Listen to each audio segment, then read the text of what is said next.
नमस्कार मैत्रिणींनो, गुढीपाडवा जवळ आली आहे आणि प्रत्येक महिलेला त्या दिवशी पारंपरिक आणि स्टायलिश लुक हवा असतो।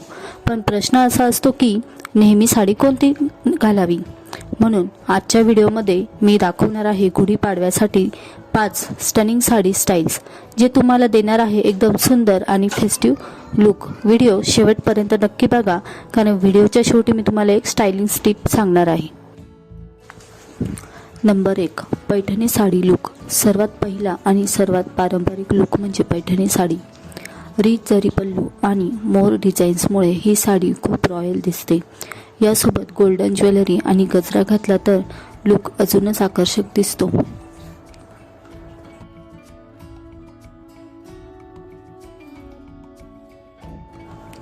नंबर 2, नऊवारी साडी लुक। दुसरा लुक आहे नऊवारी साडी। हा लुक खूपच पारंपरिक आणि महाराष्ट्रीयन वाटतो। यासोबत चंद्रकोर, बिंदी, नथ आणि अंबाडा केल्यास लुक अजूनच पूर्णपणे फेस्टिव्ह दिसतो।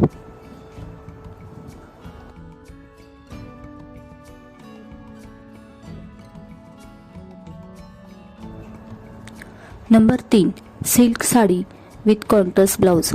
तिसरा लुक म्हणजे सिल्क साडी आणि कॉन्ट्रास्ट ब्लाउज। उदाहरणार्थ लाल साडीवर हिरवा ब्लाउज किंवा पिवळ्या साडीवर जांभळा ब्लाउज। हा लुक साधा असला तरी खूप एलिगंट दिसतो।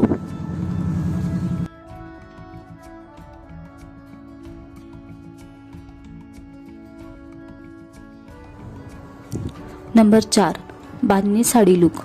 चौथा लुक आहे बांधणी साडी। रंगीत डॉट पॅटर्नमुळे ही साडी खूपच फेस्टिव्ह वाटते। हलकी असल्यामुळे दिवसभर घालायला खूप आरामदायी असते।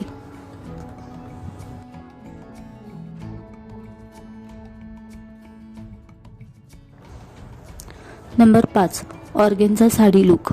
पाचवा लुक म्हणजे ऑर्गेन्झा साडी। ही साडी लाईटवेट आणि खूप एलिगंट दिसते। यासोबत सिंपल पर्ल ज्वेलरी घातली तर एकदम मॉडर्न फेस्टिव्ह लुक मिळतो। तर मैत्रिणींना बघूया स्टायलिंग टिप। एक छोटी टिप, साडीचा लुक अजून सुंदर दिसण्यासाठी मॅचिंग बांगड्या, बिंदी आणि निक ड्रॅपिंग खूप महत्त्वाचे असते। तर हे होते गुढीपाडव्यासाठी 5 स्टनिंग साडी स्टाईल्स। तुम्हाला यापैकी कोणता लुक सर्वात जास्त आवडला ते कमेंटमध्ये नक्की सांगा। आणि असेच फॅशन आणि साडी स्टायलिंग व्हिडिओ पाहण्यासाठी चॅनलला सबस्क्राईब करायला विसरू नका। धन्यवाद।